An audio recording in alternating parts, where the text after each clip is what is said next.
Hello అండి.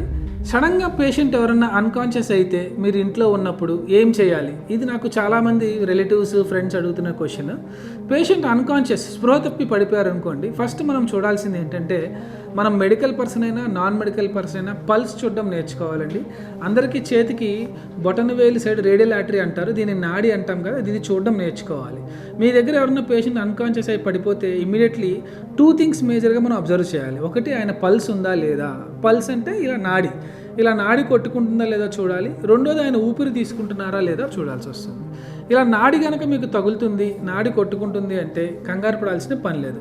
పేషెంట్ని మనం లేపడానికి ట్రై చేయొచ్చు. షుగర్స్ చెక్ చేసుకొని మీ వల్ల కాని పక్షంలో హాస్పిటల్కి షిఫ్ట్ చేయడం లాంటివి చేసుకోవచ్చు. నాడి దొరకలేదా, ఇమీడియట్లీ పేషెంట్ని బోర్లా పడుకోబెట్టుకొని పేషెంట్ మీద సిపిఆర్ చేయడం స్టార్ట్ చేసి ఉంటారు. మీరు చాలామంది సిపిఆర్ చూసుంటారు. నిమిషానికి 100 సార్లు నొక్కడం అనే పద్ధతిని సిపిఆర్ అంటాం. నాడి దొరకలేదా, సిపిఆర్ వెంటనే స్టార్ట్ చేయాలి. పేషెంట్ ఊపిరి తీసుకోవట్లేదా, ఛాతీని చూస్తామన్నమాట.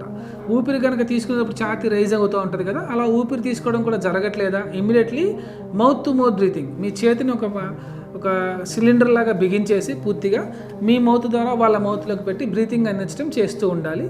ఈలోపు ఇది చేసుకుంటూ పేషెంట్ని వెంటనే మనం ఎమర్జెన్సీకి షిఫ్ట్ చేసుకుంటే అక్కడ క్రిటికల్ కేర్ డాక్టర్స్ కానీ, ఎమర్జెన్సీ డాక్టర్స్ కానీ మీ పేషెంట్ ఫర్దర్ ట్రీట్మెంట్ గురించి ప్లాన్ చేస్తారు. To like, comment, share and subscribe for regular health updates. NASA Hospitals.